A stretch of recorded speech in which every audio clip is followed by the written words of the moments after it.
Hanggang ngayon, inaabangan pa rin pala ako ni Otis. Unggoy, di na kita naririnig. Hoy, Otis, tumigil-tigil ka sa kakaano mo dito. Kagaguhan mo dito. Kasi wala akong gagawin na. Monitor mo kung ano, ang tawag dito kung mahihimatay na ako.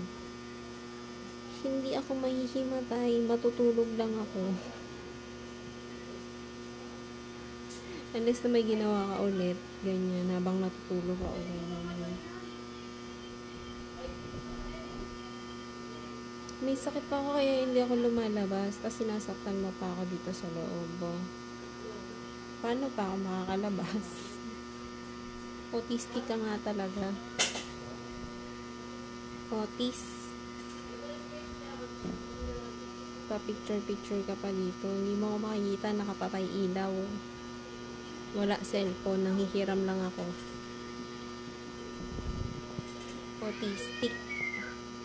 Lalabas ako kung kailan ko gustong lumabas. Bye-bye, Autistic. Sana naiintindihan mo yung sinasabi ko kasi nasisiraan ka na ng ulo. Kamasiraan ng ulo, autistic ka na nga eh. Sira pa tuktok mo.